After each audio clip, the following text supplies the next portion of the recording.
O carro dele valia mais de R$ 500.000. A estrada estava vazia. E a única pessoa que parou para ajudar era uma mulher simples, com 2 filhos. Ele a tratou mal. Ela ajudou assim mesmo. O que nenhum dos dois sabia naquele momento é que aquela não era a primeira vez que ela salvava a vida dele. Eduardo Matos não era o tipo de homem que perdia tempo. Cada minuto da vida dele tinha destino certo: reunião, contrato, decisão, resultado. Ele havia construído uma das maiores construtoras do estado saindo do zero, sem herança, sem padrinho, sem atalho. Tudo na força do trabalho e de uma determinação que a maioria das pessoas nem de longe conseguia acompanhar. Quem estava ao redor dele sabia disso. Quem tentava atrasar ele pagava caro. E quem ousava dizer que não dava tempo ouvia uma resposta seca e direta que não deixava espaço para discussão. Naquela manhã, Eduardo acordou antes do sol. Tomou café em pé, checou os e-mails enquanto o filho ainda dormia, e às 6h30 já estava no carro com Miguel no banco de trás, mochila no colo, caderninho na mão. A viagem até a cidade de Valença do Campo levaria pouco mais de 3 horas pela estrada estadual, e Eduardo tinha uma reunião marcada com investidores que não podia de forma alguma atrasar. Era uma negociação que ele vinha construindo havia meses. Não havia espaço para imprevisto. Miguel tinha 8 anos e já sabia como funcionava o ritmo do pai. Não reclamava, não fazia perguntas demais, não pedia paradas desnecessárias, abria o caderninho e desenhava. Estradas, árvores, postes, cavalos na beira do caminho. Era o jeito dele de viajar. Eduardo admirava isso no filho, aquela calma que o menino tinha, aquela capacidade de se bastar. Às vezes pensava que Miguel havia herdado isso da mãe. E quando esse pensamento vinha, ele empurrava para o lado e voltava para o celular. A estrada estadual que cortava o interior era daquelas que o GPS insistia em sugerir como alternativa mais rápida, mas que quem conhecia evitava sempre que possível. Asfalto irregular, trechos de terra compactada, curvas fechadas e nenhuma cobertura de sinal decente por longos trechos. Eduardo escolheu essa rota mesmo assim, porque economizava 40 minutos. E 40 minutos para ele valiam muito. A primeira hora de viagem foi tranquila. Eduardo falou ao telefone durante quase todo o trajeto, resolvendo pendências, confirmando detalhes da reunião, respondendo mensagens com uma mão enquanto dirigia com a outra. Miguel desenhava em silêncio no banco de trás. Em determinado momento, o menino olhou pela janela e ficou parado, olhando para um trecho da estrada com uma expressão estranha, como se reconhecesse aquele lugar sem nunca ter estado ali. Não disse nada. Voltou para o caderninho. Foi perto da 2ª hora de viagem que o painel do carro acendeu. Um símbolo laranja que Eduardo conhecia, mas que escolheu ignorar naquele momento. O motor estava esquentando acima do normal. Ele reduziu um pouco a velocidade, jogou o ar-condicionado no mínimo e continuou. Tinha passado por uma situação parecida antes e o carro havia aguentado. Dessa vez, não aguentaria. 20 minutos depois, a fumaça começou a sair debaixo do capô. Eduardo desacelerou, encostou na beira da estrada e desligou o motor. Saiu do carro, abriu o capô com cuidado e recuou com o rosto protegido pelo braço. O calor que saiu de lá era intenso. Ele ficou parado, olhando para aquele emaranhado de peças e tubulações, sem entender absolutamente nada do que via. Eduardo Matos sabia construir prédios de 30 andares, sabia negociar contratos milionários, sabia demitir sem tremer a voz, mas de mecânica não entendia nada. Pegou o celular. Sem sinal. Tentou se mover alguns metros para os lados. Nada. Olhou para os 2 lados da estrada. Nenhum carro à vista, nenhuma casa, nenhum posto. Só o sol a pino, o asfalto quente e o silêncio pesado do interior. Ligou para o serviço de assistência do carro. A chamada caiu antes de completar. Tentou o sócio, tentou o assistente pessoal, tentou qualquer número que pudesse resolver aquilo. O celular não completava nenhuma chamada. Miguel desceu do carro devagar, ficou de pé na beira da estrada e olhou para o pai sem dizer nada.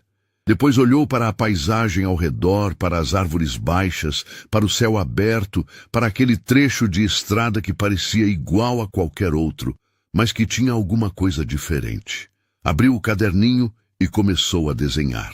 O carro parado, o capô aberto, o pai de pé com o celular na mão, o sol em cima de tudo. Miguel desenhava o que via. E o que ele via naquele momento era o pai dele, pela primeira vez na vida, completamente sem saída.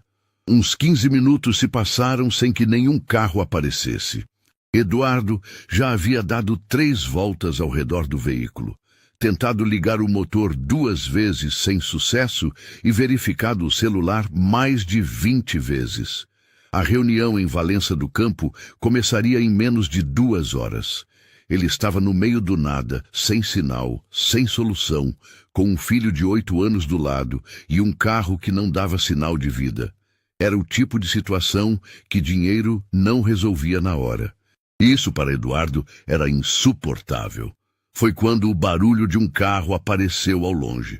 Um motor velho, daqueles que fazem mais barulho do que deveriam, que anunciavam a chegada bem antes de aparecer na curva. Eduardo ficou de pé na beirada da pista e acenou. O carro era simples, visivelmente antigo, com uma mochila amarrada no teto e 2 meninos visíveis pelo vidro traseiro. Ao volante, uma mulher. O carro diminuiu a velocidade e parou alguns metros à frente. A mulher desceu com naturalidade, como se parar para ajudar estranhos na estrada fosse a coisa mais normal do mundo. Tinha uma presença tranquila, aquele jeito de quem está acostumada a resolver o que aparece sem fazer alarde. Olhou para o carro de Eduardo, para o capô aberto, para a fumaça que ainda escapava em fios finos, e então olhou para ele. "Problema no motor?" ela perguntou simplesmente. Eduardo cruzou os braços. "Tá resolvido. Só preciso de sinal para ligar para o seguro." Ela olhou para o celular na mão dele, para a tela que claramente não mostrava nenhuma barra de sinal, e não disse nada. Caminhou em direção ao carro, foi direto ao capô e começou a examinar o motor com uma atenção que Eduardo não esperava. Ele ficou parado, sem saber muito bem o que fazer com aquela situação. Do carro dela, um menino de uns 6 anos desceu e foi direto para Miguel com um sorriso largo. "Oi, você tem o que aí?" Miguel mostrou o caderninho sem dizer nada. O menino se aproximou curioso, olhou os desenhos e abriu os olhos. Você desenhou o carro queimando. Ficou igual." Miguel olhou para Enzo por um segundo e pela primeira vez em horas deu uma risada curta e genuína. Eduardo ouviu aquela risada da beira da estrada e parou por um segundo. Fazia tempo que não ouvia aquilo. A mulher se endireitou e olhou para Eduardo. "O problema eu já sei qual é. Meu irmão mais velho vai conseguir a peça na cidade, mas vai levar um tempo." "Quanto tempo?" "Umas 2 horas, talvez menos." Eduardo respirou fundo e olhou para o horizonte. A reunião estava perdida. 2 meses de negociação, perdidos numa estrada do interior por causa de um superaquecimento que ele havia ignorado quando ainda dava tempo de resolver. Ele sabia disso, e a consciência desse erro pesava mais do que qualquer coisa que aquela mulher pudesse dizer. "Tem uma casa aqui perto," ela disse, sem drama, sem forçar. "Da Dona Conceição. A senhora é boa, tem café sempre pronto. Vocês podem esperar lá enquanto a gente resolve." Eduardo ia recusar. Já estava formulando a resposta na cabeça quando Miguel apareceu do lado dele, com Enzo junto, e disse baixinho: "Pai, eu tô com sede." Ele olhou para o filho, olhou para a estrada vazia. Olhou para o sol que não tinha a menor intenção de dar trégua. "Tudo bem," ele disse. "Quanto tempo para essa casa?" 10 minutos a pé." Eduardo pegou a mochila do filho, trancou o carro e começou a caminhar. A mulher caminhou junto, sem pressa, sem tentar puxar conversa forçada. Theo, o filho mais velho dela, já havia pegado a bicicleta do porta-malas e pedalava na frente em direção à cidade. Miguel andava do lado de Enzo. Os dois conversando sobre os desenhos do caderninho como se tivessem se conhecido há anos.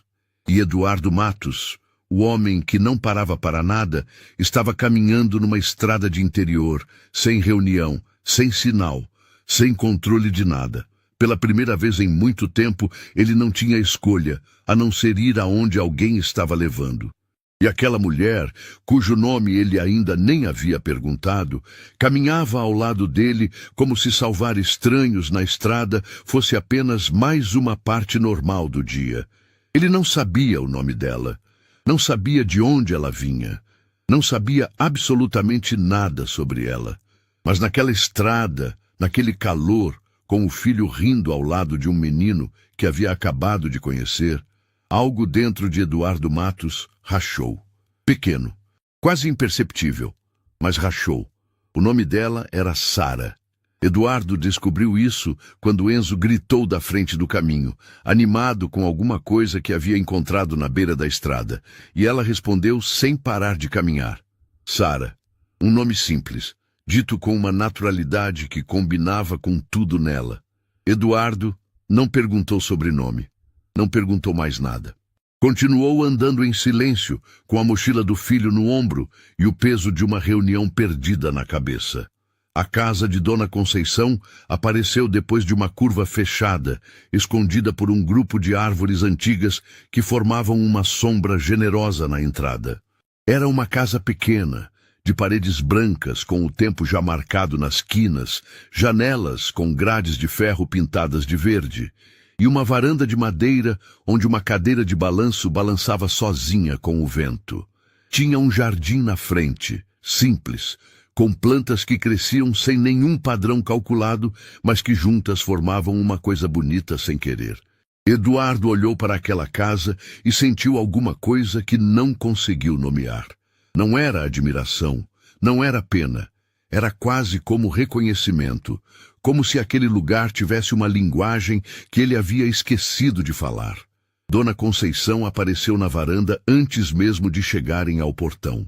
Uma mulher de cabelos completamente brancos, postura reta de quem passou a vida, ensinando gente a se sentar direito, e um olhar que parecia ler as pessoas antes mesmo de ouvi-las.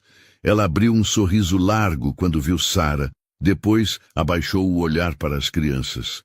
E por último olhou para Eduardo. A expressão dela mudou por uma fração de segundo.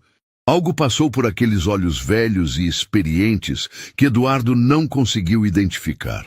Ela não disse nada. Sorriu de novo e abriu o portão. Entra, entra. O café tá quente. A cozinha de Dona Conceição era o tipo de lugar que existe cada vez menos no mundo.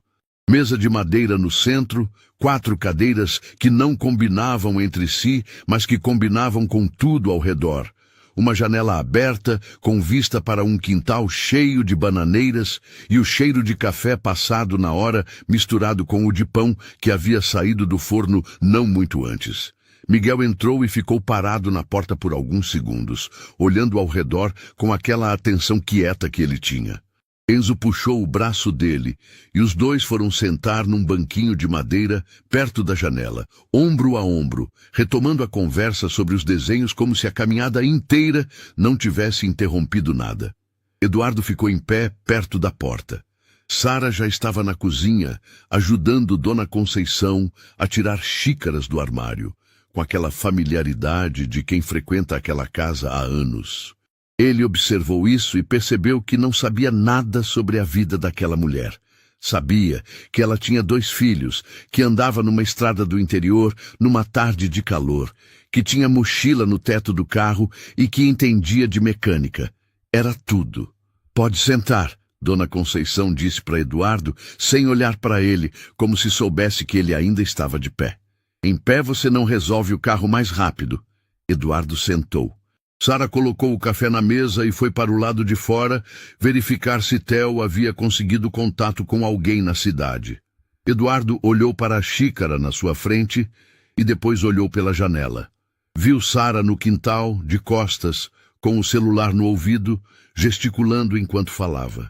Havia alguma coisa no jeito dela que continuava o incomodando de uma forma que ele não sabia explicar direito. Não era arrogância, não era julgamento, era uma presença, como se ela ocupasse o espaço onde estava de um jeito completo, sem precisar de mais nada ao redor para se sustentar. Dona Conceição sentou do outro lado da mesa e envolveu a xícara com as duas mãos. Você é da cidade grande, ela disse. Não era pergunta. Sou. Estava com pressa quando o carro parou. Tinha uma reunião importante. Ela balançou a cabeça devagar. Sempre tem. Tomou um gole de café e ficou olhando para Miguel e Enzo, que conversavam animados perto da janela. Esse menino aí, ela disse, apontando com o queixo para Miguel. Última vez que eu vi um olhar assim foi no filho da minha vizinha. O pai viajava toda semana, voltava no fim de semana cansado demais para brincar. Ela fez uma pausa curta. O menino cresceu sem saber qual era o time do pai, sem saber o que ele gostava de comer, sem saber quase nada dele. Eduardo não respondeu. Não estou falando que você é assim, Dona Conceição completou, com uma calma que era mais pesada do que qualquer acusação. Tô só dizendo o que vejo. Nesse momento, Sara voltou para dentro com um sorriso. Theo já pegou a peça. Daqui a pouco ele chega.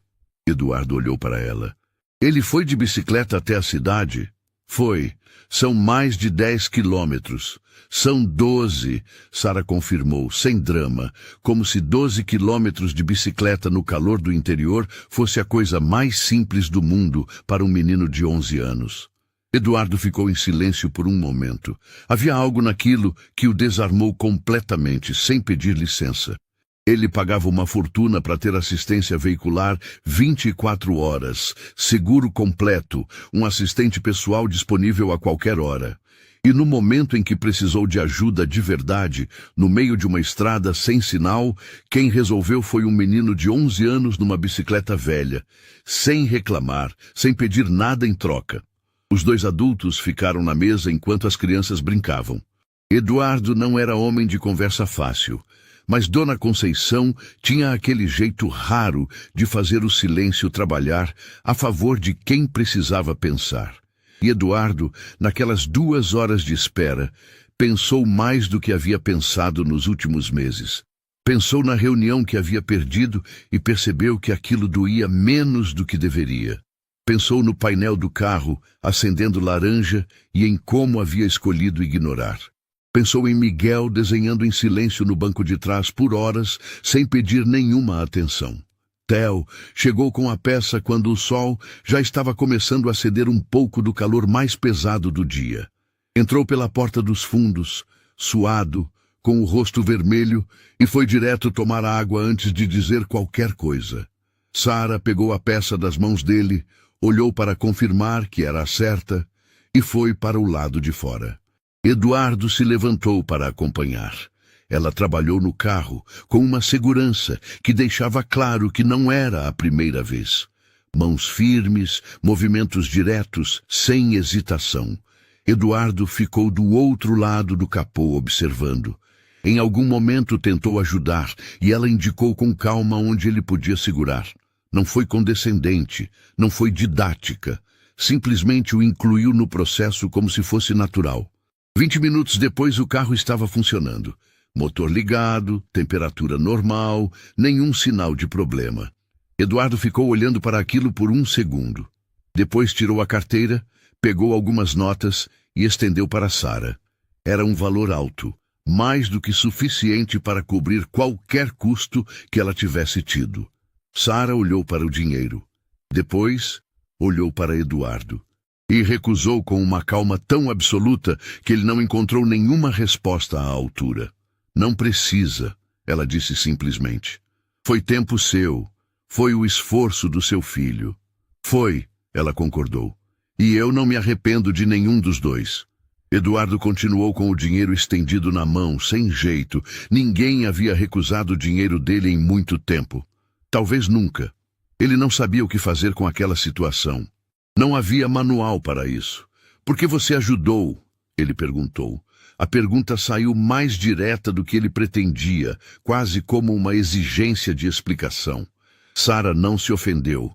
Pensou por um segundo, olhou para os filhos que estavam se despedindo das crianças com aquela tristeza leve de quem sabe que a brincadeira acabou, e respondeu com uma frase que Eduardo não esperava. Porque um dia alguém vai precisar fazer isso pelo meu filho, e eu quero que o mundo seja o tipo de lugar onde isso acontece. Eduardo não respondeu. Não havia nada a dizer depois daquilo. Guardou o dinheiro devagar. Chamou Miguel, agradeceu a Dona Conceição com um aceno seco que não chegou nem perto de expressar o que estava sentindo e foi para o carro.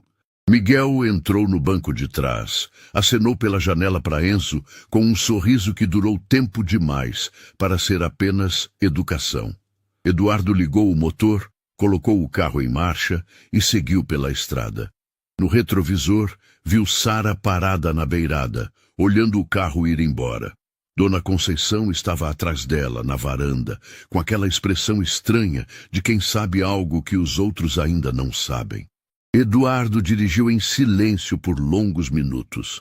A reunião havia sido remarcada. O dia havia sido salvo por uma mulher que recusou dinheiro e por um menino que pedalou 12 quilômetros sem reclamar. E uma frase ficou girando na cabeça dele sem parar, sem dar descanso, sem pedir licença para ficar. Porque um dia alguém vai precisar fazer isso pelo meu filho. Ele não conseguia explicar por que aquelas palavras doíam. Mas doíam. De volta à cidade, Eduardo tentou retomar o ritmo de sempre. Reunião remarcada, agenda reorganizada, pendências resolvidas uma por uma. Era o que ele sabia fazer. Era o que sempre havia funcionado. Quando a vida complicava, ele acelerava. Quando algo fugia do controle, ele trabalhava mais até recuperar o controle. Era uma equação simples que havia funcionado por anos.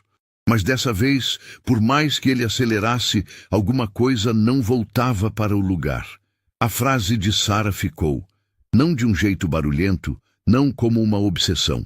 Ficou do jeito mais incômodo possível, que é o jeito quieto. Aparecia nas horas em que ele estava sozinho, entre uma ligação e outra, no elevador, no trânsito, porque um dia alguém vai precisar fazer isso pelo meu filho.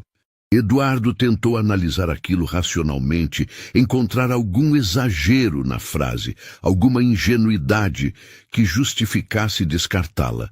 Não encontrou, e isso o incomodava mais do que a frase em si. Na noite de volta para casa, Miguel foi direto para o quarto fazer o dever de casa. Eduardo ficou na sala, com o computador aberto e os olhos parados na tela. Depois de um tempo, sem planejar, levantou, foi até o quarto do filho e bateu na porta. Miguel olhou para cima do caderno com uma expressão de surpresa discreta, daquelas que as crianças têm quando algo foge completamente do padrão. "Você tá bem?" Eduardo perguntou. Miguel ficou um segundo em silêncio, como se estivesse medindo a pergunta. "Tô", ele respondeu. "Tem certeza?" O menino olhou para o caderno, depois olhou para o pai. "Você nunca pergunta isso", ele disse, não com mágoa, com uma observação simples e direta, que era muito mais pesada do que qualquer acusação. Eduardo ficou parado na porta sem saber o que responder, porque Miguel estava certo. Ele perguntava se o filho havia comido, se havia feito o dever, se estava com febre, mas não perguntava aquilo. Nunca perguntava aquilo, e o filho havia notado. Havia notado e guardado, daquele jeito silencioso que era tão parecido com ele mesmo que doía reconhecer. "Você gostou do Enzo?" Eduardo tentou, mudando para um terreno menos fundo. Miguel abriu um sorriso pequeno. "Ele é engraçado. Faz umas perguntas que a gente não espera." Pausou. "Posso ver ele de novo um dia?" "A gente vê." E Miguel assentiu e voltou para o caderno. Eduardo ficou mais um momento na porta, olhando para o filho que desenhava nas margens do caderno de dever, enquanto pensava nas respostas. Sempre desenhando, sempre guardando o que sentia em imagens, porque as palavras entre eles nunca haviam tido muito espaço. Fechou a porta devagar e voltou para a sala. Ficou sentado no escuro por um tempo que não soube medir. Nos dias seguintes, o trabalho voltou a tomar conta de tudo, como sempre fazia.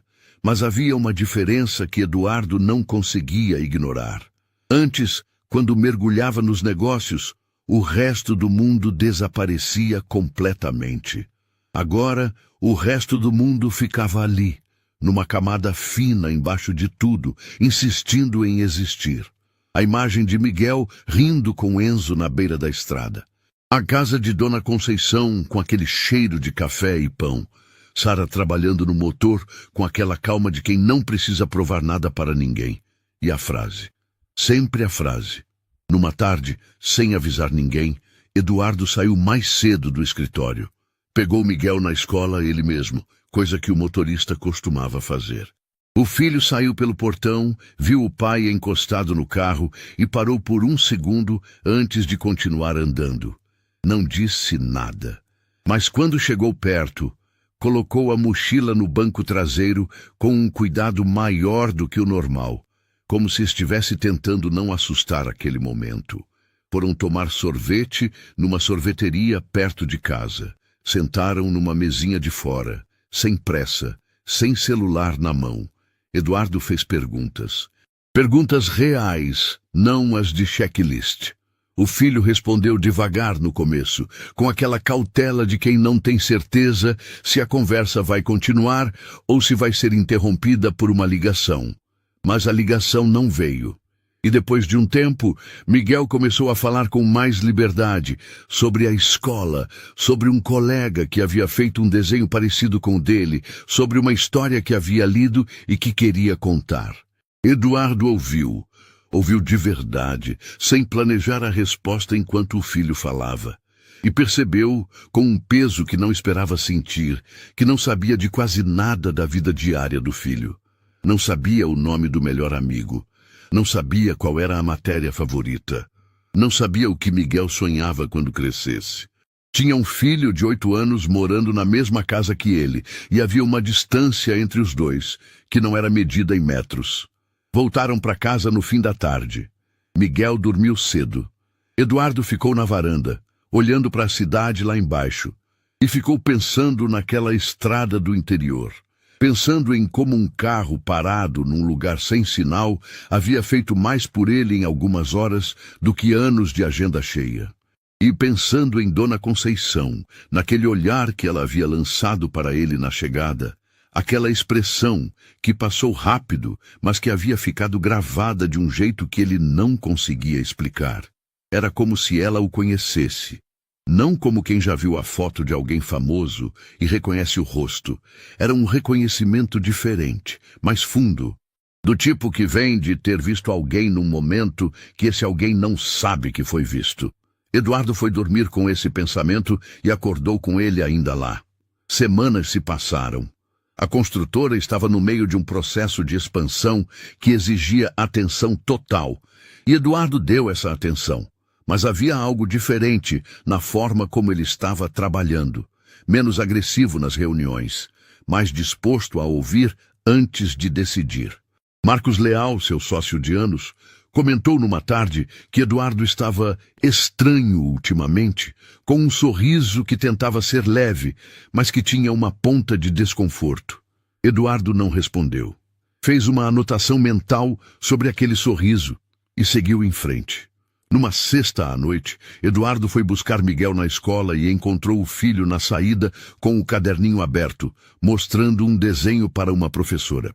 A professora viu Eduardo chegando e disse, com um entusiasmo genuíno, que Miguel tinha um talento fora do comum, que os desenhos dele contavam histórias inteiras sem precisar de uma palavra. Eduardo olhou para o filho que fechava o caderninho com aquele sorriso tímido de quem não sabe muito bem como receber um elogio. E pensou em quantas coisas assim ele havia perdido. Não porque não estivesse lá, mas porque mesmo quando estava, não estava de verdade. No caminho de volta, Miguel ficou quieto por um tempo e depois abriu o caderninho sem cerimônia. Folheou as páginas até encontrar o que procurava e estendeu para o pai na direção do banco da frente. Eduardo pegou o caderninho no semáforo e olhou. Era o desenho da estrada, o carro parado, o capô aberto, o sol em cima de tudo. Mas dessa vez, Miguel havia completado o desenho.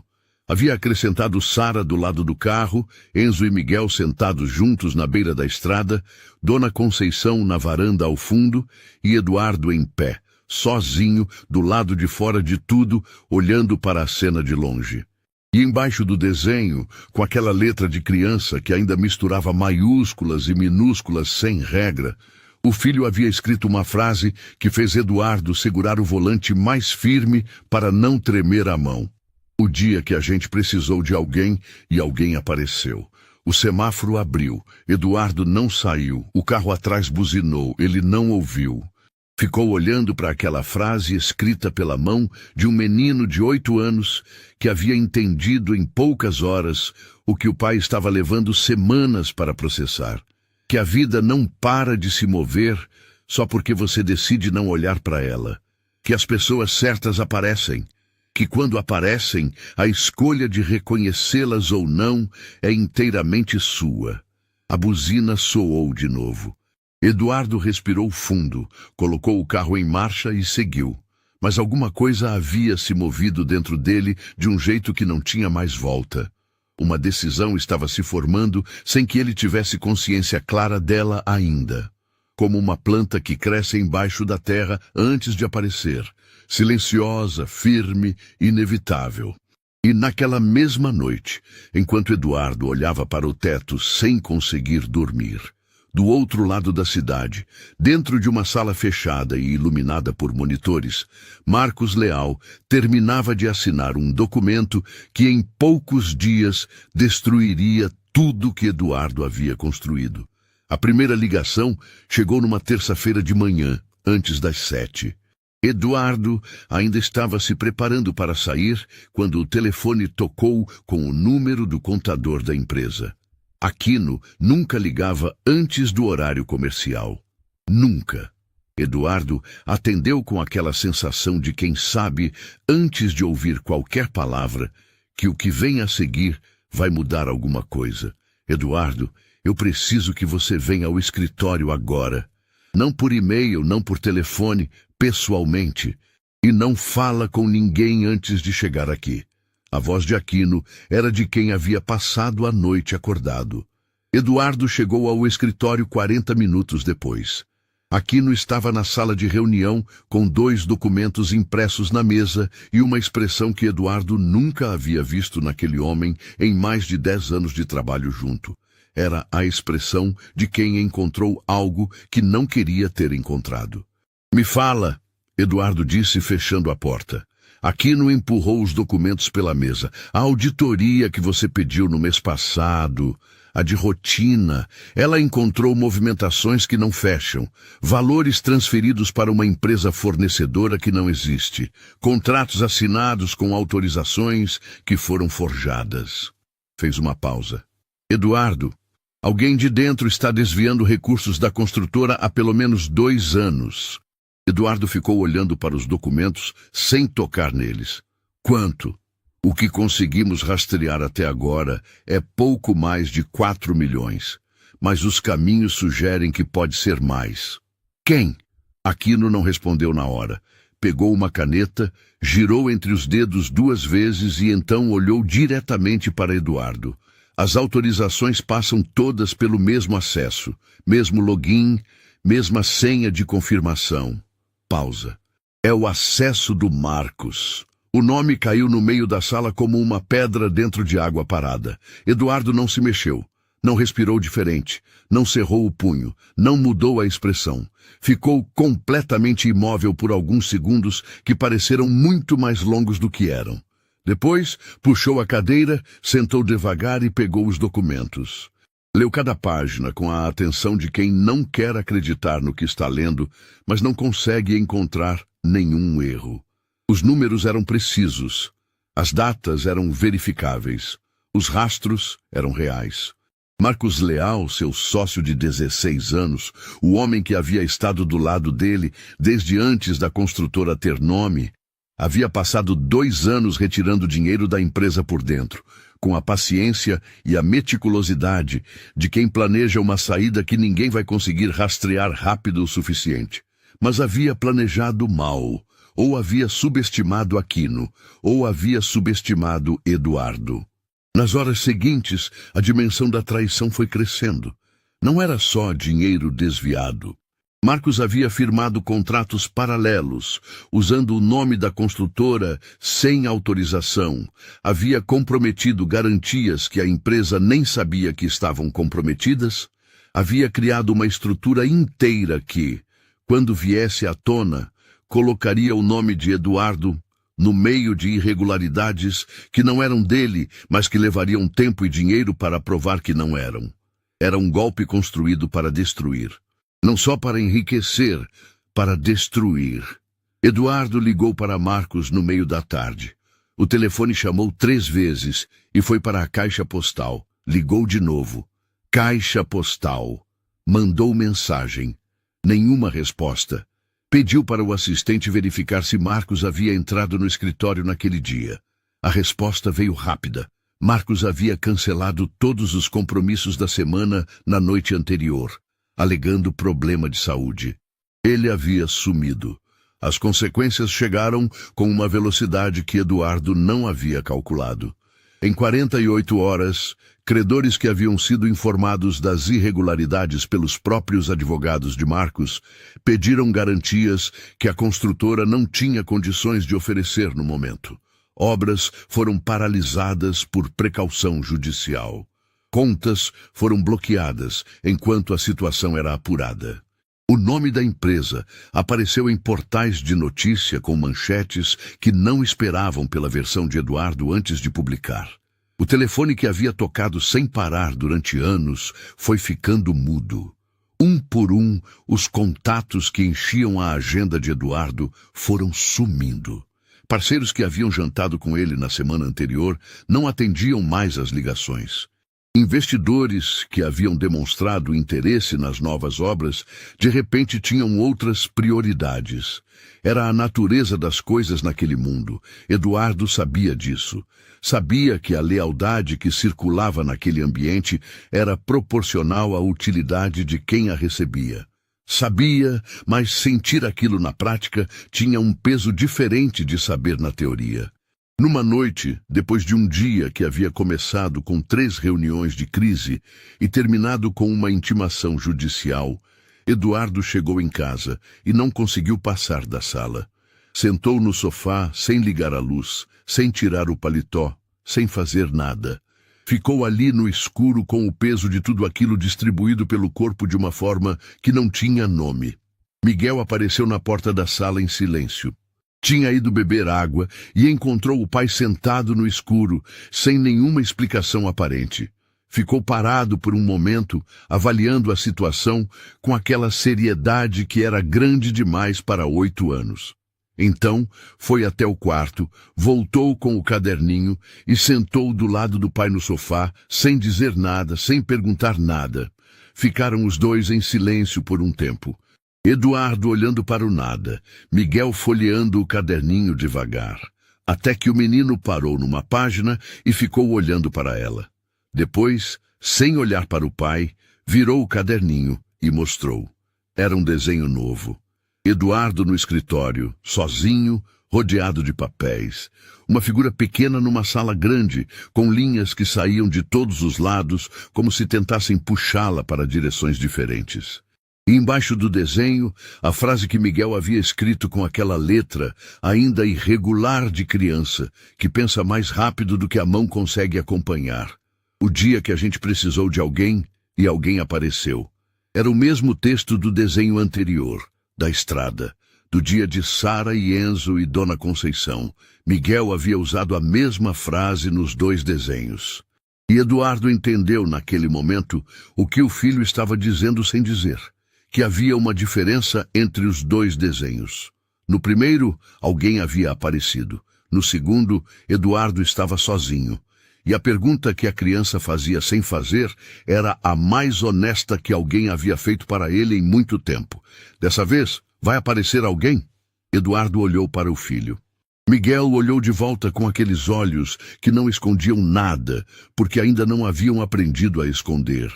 E pela primeira vez, desde que tudo havia começado a desmoronar, Eduardo sentiu alguma coisa que não era desespero. Era uma clareza fria e firme, daquelas que só aparecem quando todo o resto foi retirado, e o que sobra é o essencial.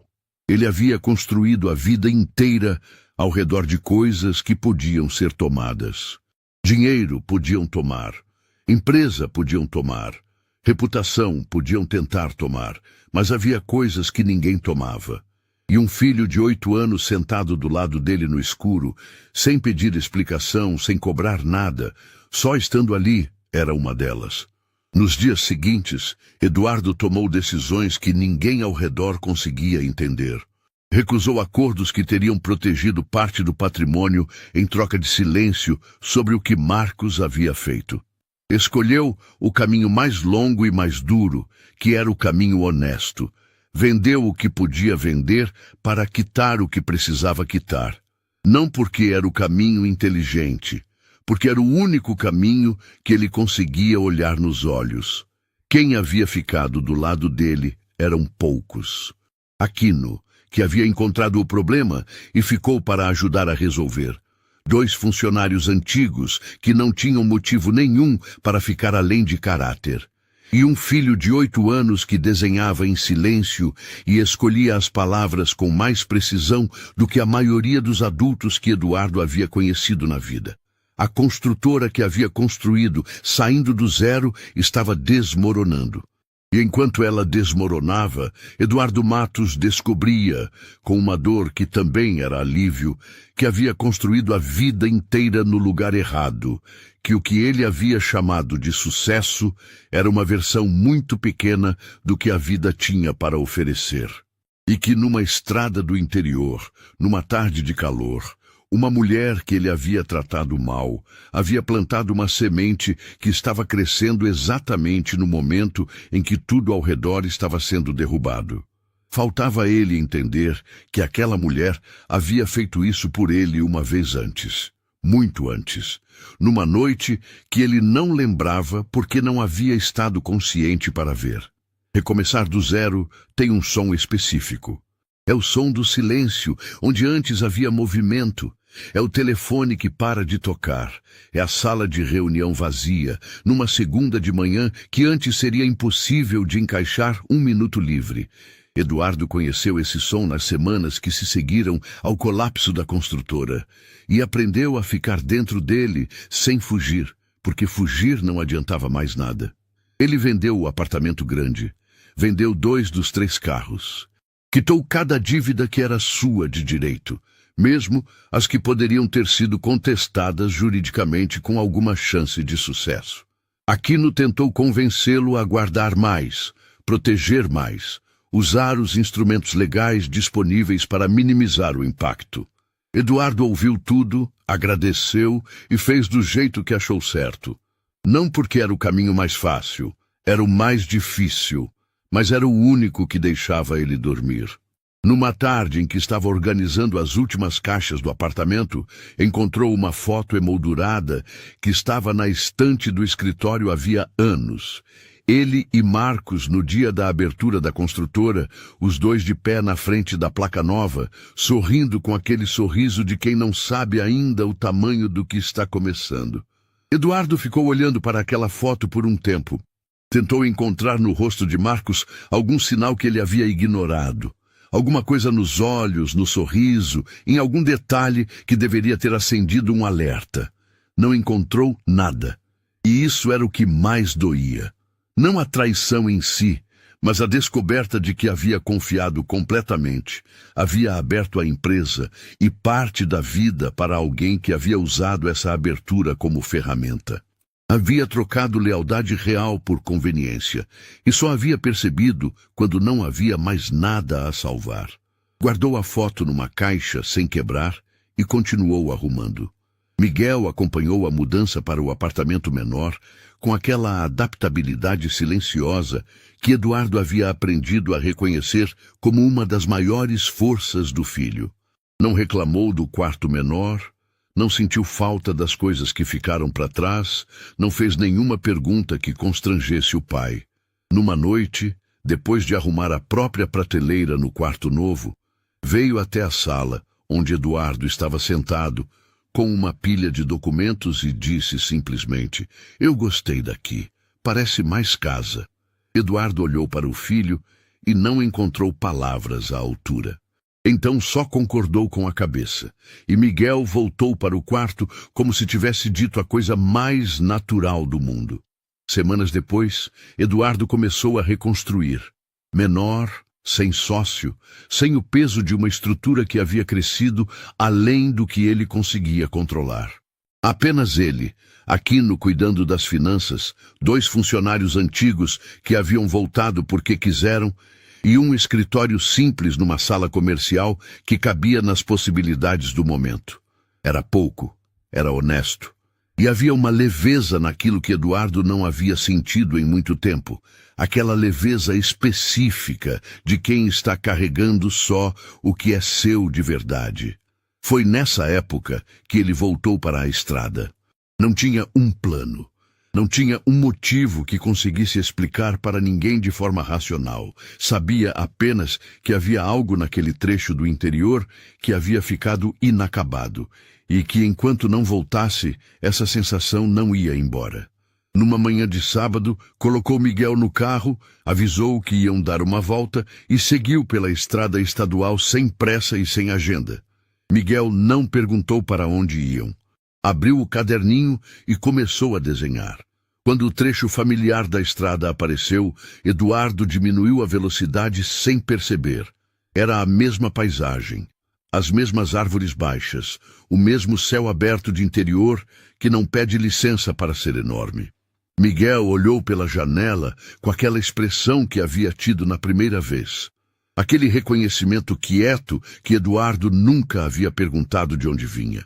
Foi então que Eduardo viu um carro parado na beira da estrada, simples, o mesmo que havia reconhecido semanas atrás pelo barulho do motor antes de ver. Com a diferença que dessa vez era Sara quem estava do lado de fora, com o capô aberto, o celular na mão sem sinal, e Enzo sentado no banco de trás com a janela aberta.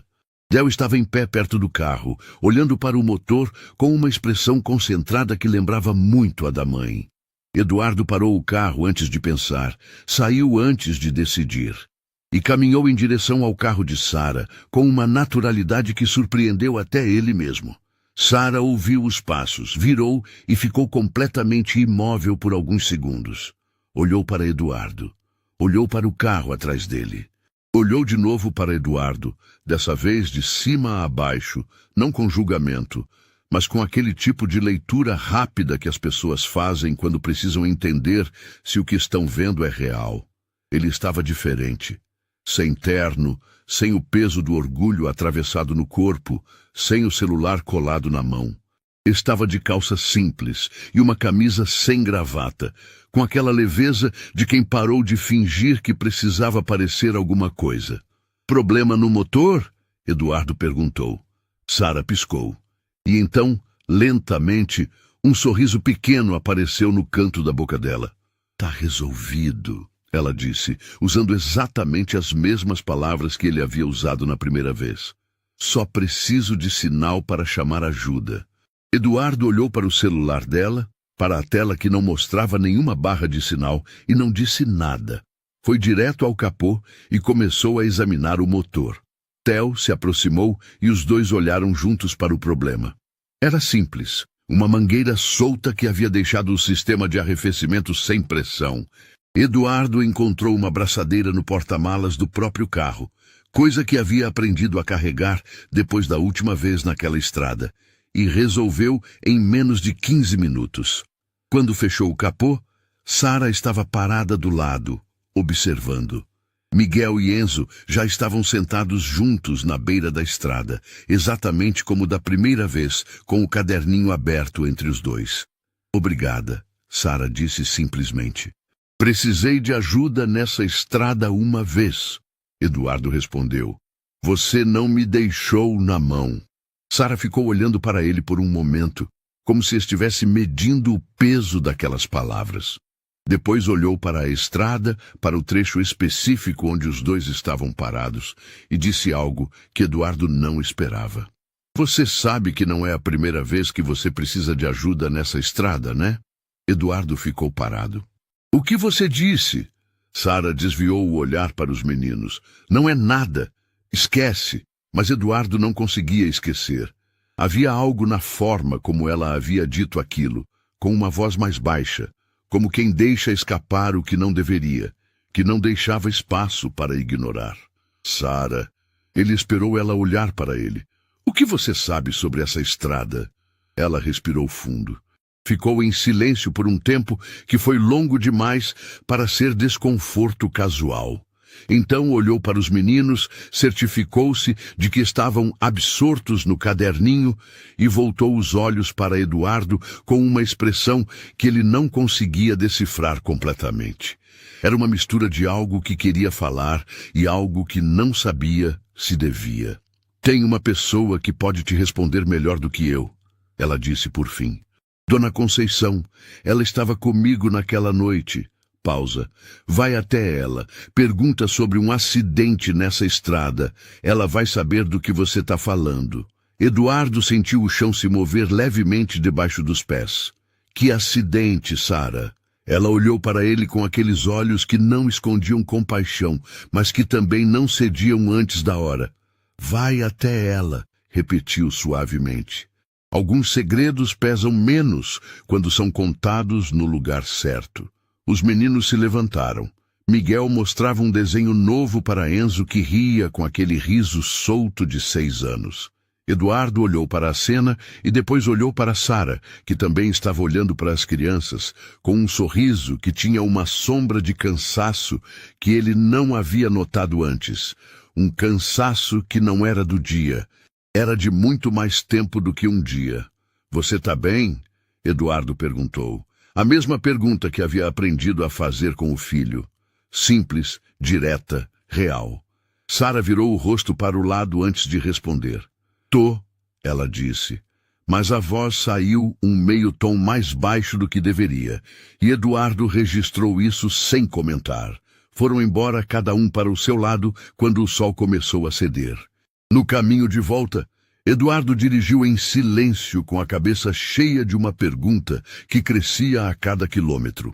Um acidente naquela estrada. Dona Conceição que estava lá.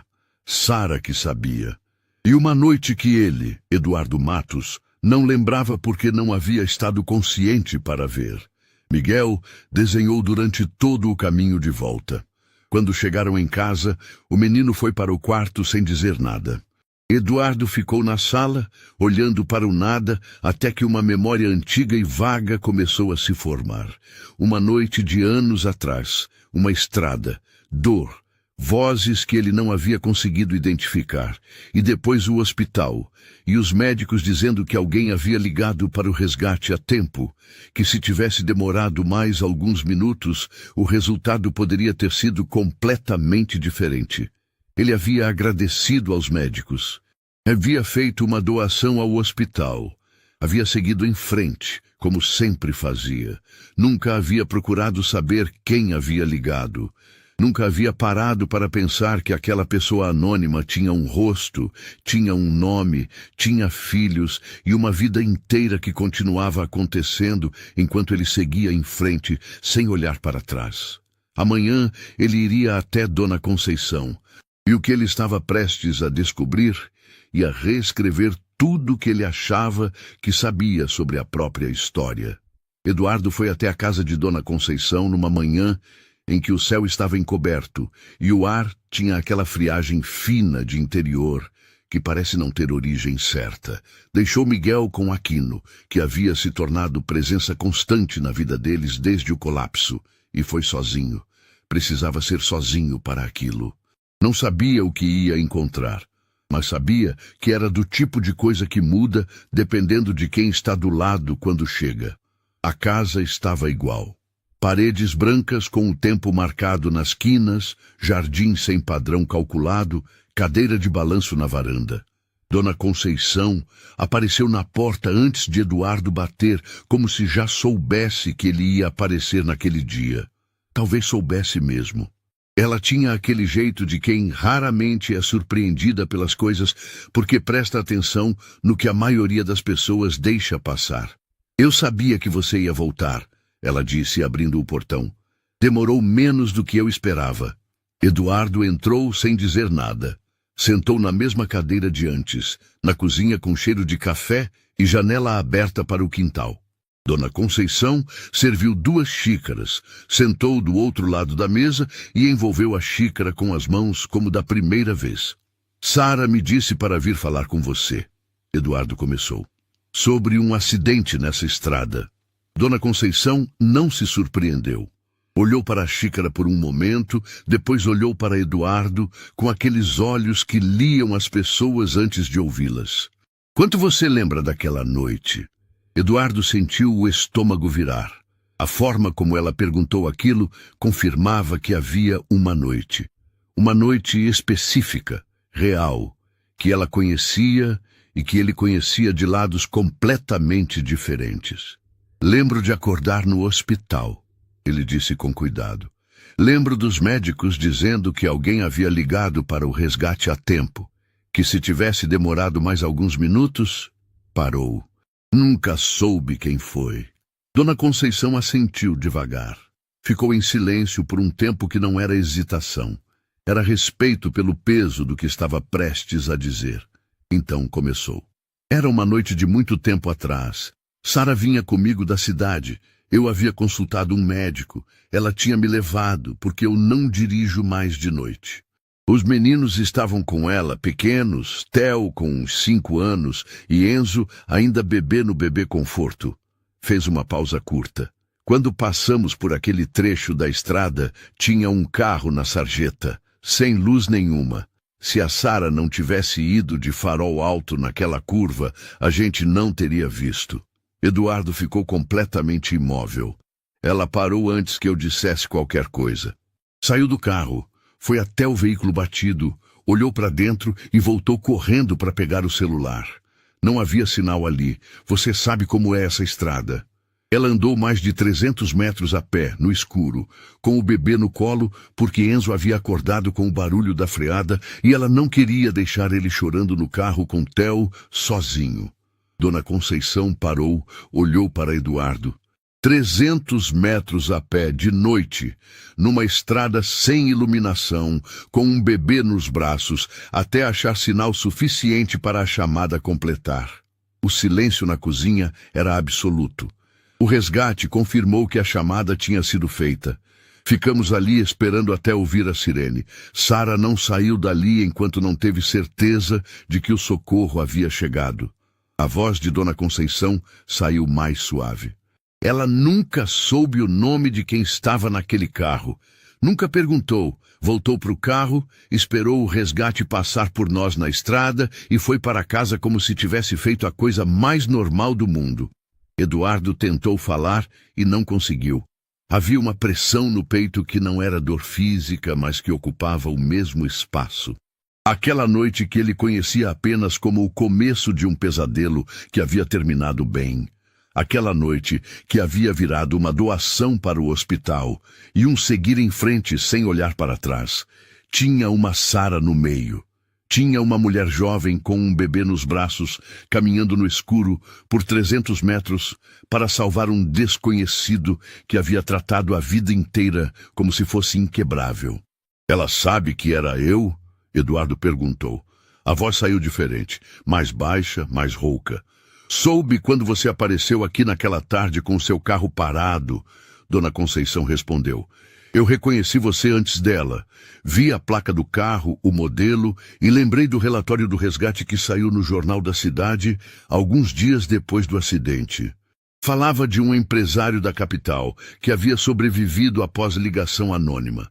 Fez uma pausa. Quando você entrou pela minha porta naquela tarde, eu soube. E Sara soube também um pouco depois, quando te olhou de perto. Eduardo se levantou da cadeira sem planejar. Foi até a janela, ficou de costas para Dona Conceição, olhando para o quintal sem ver nada. Estava tentando organizar alguma coisa dentro de si que não queria ser organizado. Eram muitas camadas ao mesmo tempo. A noite do acidente que ele havia sobrevivido. Sarah caminhando no escuro com Enzo bebê nos braços. A tarde do carro parado. Sarah abrindo o capô sem hesitar. Recusando o dinheiro com aquela calma, dizendo que havia ajudado porque queria que o mundo fosse o tipo de lugar onde as pessoas se ajudam. Ela havia dito aquilo sabendo quem ele era. Havia ajudado de novo, sabendo que havia ajudado antes, e não havia dito uma única palavra. Por que ela não falou? Eduardo perguntou ainda de costas. Por que ela não fez por reconhecimento? Dona Conceição respondeu simplesmente. Ela não salva pessoas para receber agradecimento. Ela salva porque não consegue não salvar. Eduardo fechou os olhos. Respirou uma vez, fundo. Depois voltou para a mesa e sentou, e ficou olhando para a xícara de café que estava fria agora sem tomar. Ela está bem? Perguntou. E havia algo diferente nessa pergunta, diferente de todas as vezes que havia feito essa mesma pergunta para outras pessoas em outras circunstâncias. Havia um peso real. Dona Conceição demorou 1 segundo a responder. E esse segundo disse mais do que as palavras que vieram depois. Sarah é forte. Sempre foi. Pausa. Mas tem carregado muita coisa sozinha há muito tempo. E o corpo às vezes cobra o que a gente não deixa a mente sentir. Eduardo ergueu os olhos. O que está acontecendo com ela? Não é meu lugar falar sobre a saúde dela, Dona Conceição disse com firmeza gentil. Isso você precisa perguntar para ela. Eduardo saiu da casa de Dona Conceição com um peso diferente do que havia entrado. Não era o peso do que não sabia, era o peso do que sabia agora e não podia desaber. Entrou no carro, ficou sentado por alguns minutos, sem ligar o motor, olhando para aquela estrada que havia passado a vida inteira, sendo apenas uma rota alternativa, e que havia se revelado, aos poucos, como o lugar onde as coisas mais importantes da vida dele haviam acontecido sem que ele tivesse prestado atenção. Foi direto para a casa de Sarah. Ela atendeu a porta com uma expressão que dizia que estava esperando por aquela visita. Theo e Enzo não estavam em casa. Ela convidou Eduardo para entrar com um gesto simples. Foi até a cozinha e quando voltou com 2 copos de água e o encontrou parado na sala com aquela expressão, ela parou também. Dona Conceição te contou, ela disse. Não era pergunta. Por que você não me falou? Eduardo perguntou. E a pergunta não tinha mágoa, tinha espanto genuíno. O espanto de quem está descobrindo que o mundo é maior e mais generoso do que havia suposto. Porque você não precisava saber, Sarah respondeu com simplicidade. Você precisava sobreviver, e sobreviveu. Sarah, Eduardo colocou os copos na mesa de centro e olhou para ela diretamente. Você salvou minha vida, 2 vezes. E as 2 vezes agiu como se fosse a coisa mais natural do mundo. Ela desviou o olhar para a janela. Uma vez, ela corrigiu baixinho. Na estrada você estava inconsciente. A segunda vez você estava só com um carro parado. As 2 vezes, Eduardo repetiu com firmeza. Porque se você não tivesse parado naquela tarde, eu estaria num lugar muito pior do que estava. E você sabe disso. Sarah ficou em silêncio. E naquele silêncio, Eduardo percebeu o que Dona Conceição havia dito sem dizer. Havia um cansaço em Sarah que não era de um dia. Havia algo que ela estava carregando que estava pesado demais para carregar sozinha e que ela havia escolhido esconder com a mesma naturalidade com que havia escolhido não contar que havia sido ela na estrada anos atrás. O que está acontecendo com você? Eduardo perguntou com a voz de alguém que aprendeu a fazer perguntas reais e a ficar no lugar enquanto a resposta vem. Sarah abriu a boca para dizer que estava bem. Era visível que era isso que ia sair, mas antes que as palavras chegassem, ela fechou os olhos por 1 segundo, e quando abriu, havia uma decisão diferente neles. Fui ao médico semana passada, ela disse. Doutor, Renato Braga, aqui da cidade. Fui porque estava me sentindo diferente há algumas semanas, cansada de um jeito que não era normal e achei que era excesso de trabalho.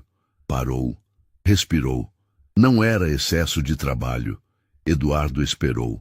Ele encontrou alguma coisa que precisa de atenção urgente, uma condição que não dá para ignorar. A voz dela saiu firme, mas os dedos que seguravam o copo apertaram levemente. Preciso de uma cirurgia, e preciso logo. O silêncio que tomou conta da sala era diferente de todos os silêncios anteriores. Era o silêncio de quando a vida apresenta a conta de uma vez só, sem aviso, sem preparação. A mulher que havia caminhado 300 metros no escuro com um bebê nos braços para salvar um desconhecido estava ali, na própria sala, precisando de ajuda e sem ninguém para pagar essa conta. Eduardo olhou para ela por um longo momento. Depois disse, com uma calma que era a calma de quem já sabe o que vai fazer antes de terminar de falar: "Você não vai passar por isso sozinha." Sara começou a dizer que não precisava, que ia resolver, que sempre havia resolvido tudo sozinha.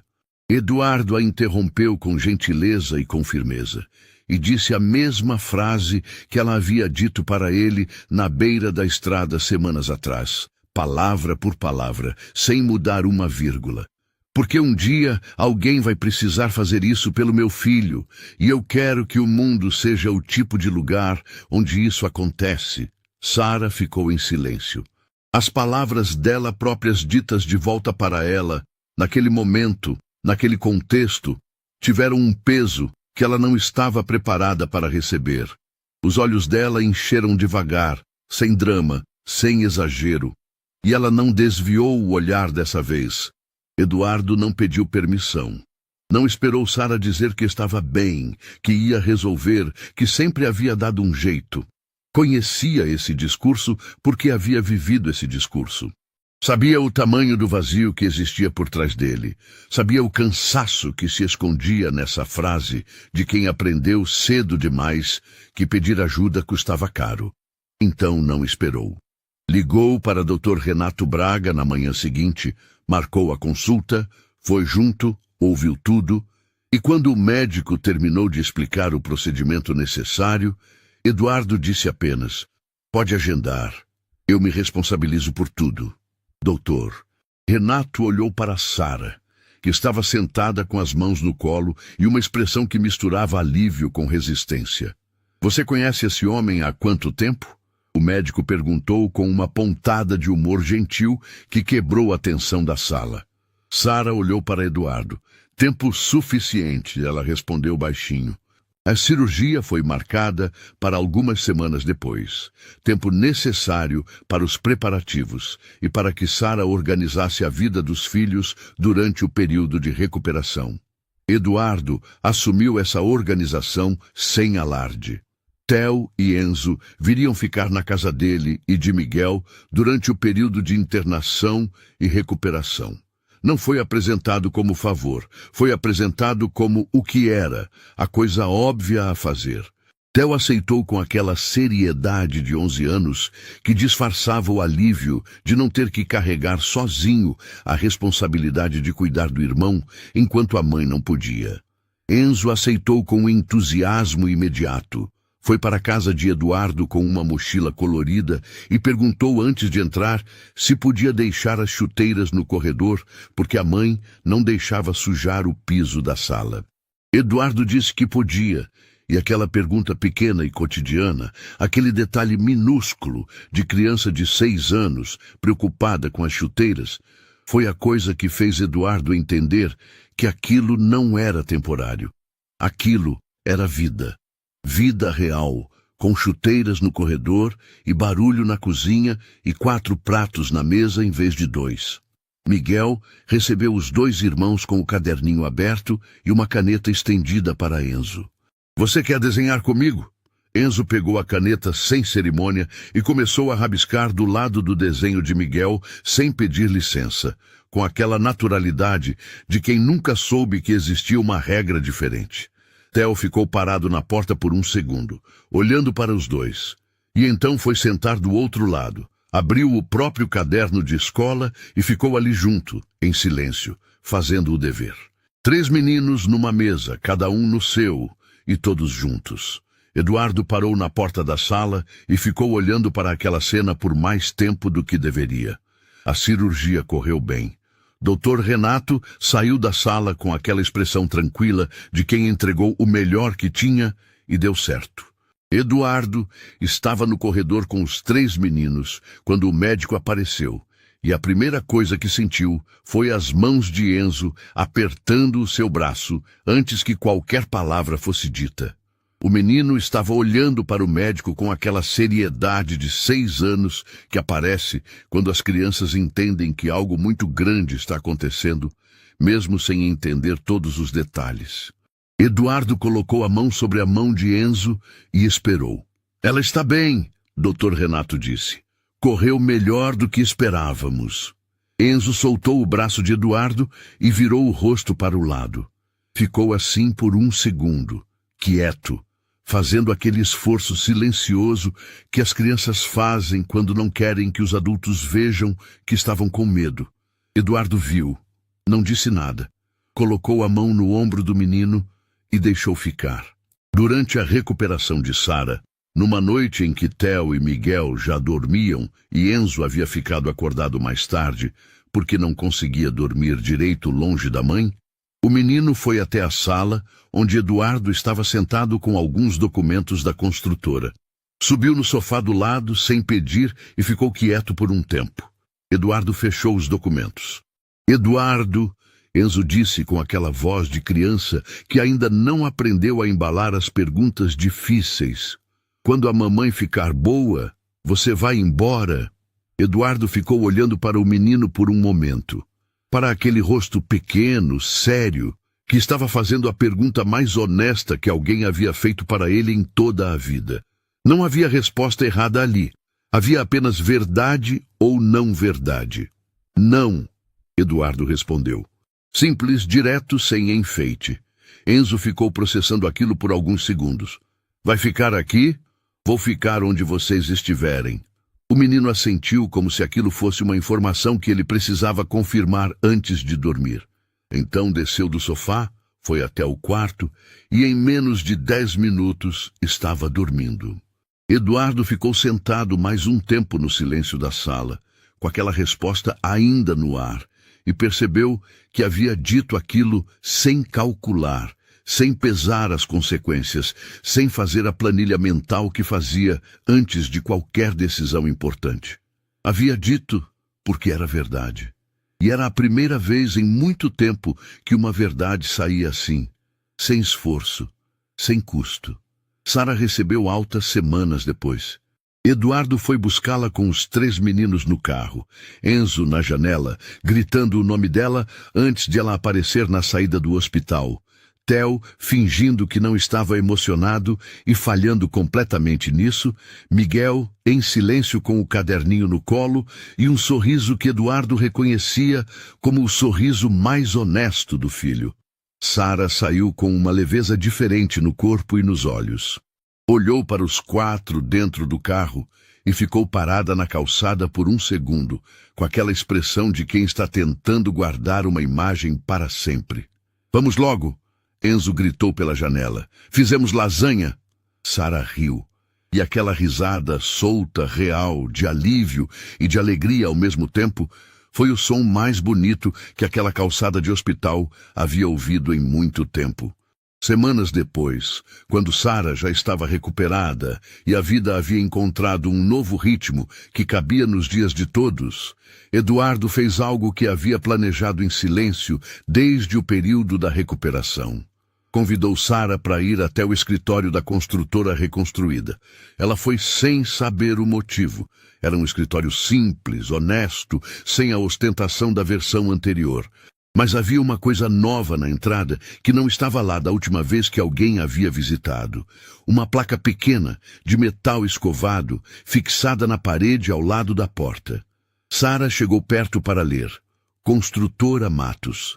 Reconstruída com o que importa. Em reconhecimento a quem nos lembrou disso. Embaixo, numa linha menor, estava o nome dela.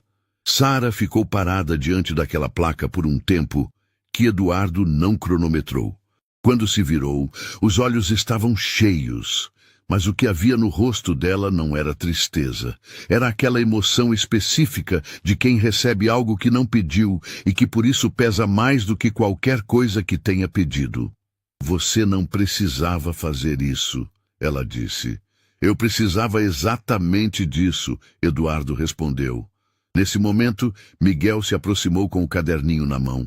Tinha ficado quieto o tempo todo, observando, desenhando. Agora estendia o caderninho aberto para Sara com aquela seriedade de 8 anos que não sabia que estava fazendo algo que as pessoas iam guardar para sempre. Era o último desenho. A estrada. O sol nascendo no horizonte, aquela luz de começo de dia que ilumina tudo de um jeito que o meio do dia não consegue repetir. E na estrada, 4 figuras. Eduardo, Sara e 2 grupos de meninos que haviam se tornado um grupo só. Abaixo do desenho, com aquela letra ainda irregular de criança que sente mais do que consegue escrever, Miguel havia colocado uma frase que fechava todos os desenhos anteriores, todos os capítulos, toda a história que havia começado com um carro parado num calor de interior. A estrada não estragou o plano. A estrada era o plano. Sara olhou para aquela frase por um longo tempo. Depois olhou para Miguel, que esperava com aquela paciência quieta que havia herdado de um pai que estava aprendendo a ter. E depois olhou para Eduardo, com aquele olhar direto que tinha desde o primeiro dia. Aquele olhar de quem não aprendeu a desviar quando algo importa de verdade. Naquelas semanas, Marcos Leal havia sido localizado e estava respondendo legalmente pelo que havia feito. Eduardo soube pela assessoria jurídica numa linha seca de e-mail. Leu, arquivou e não pensou mais nisso.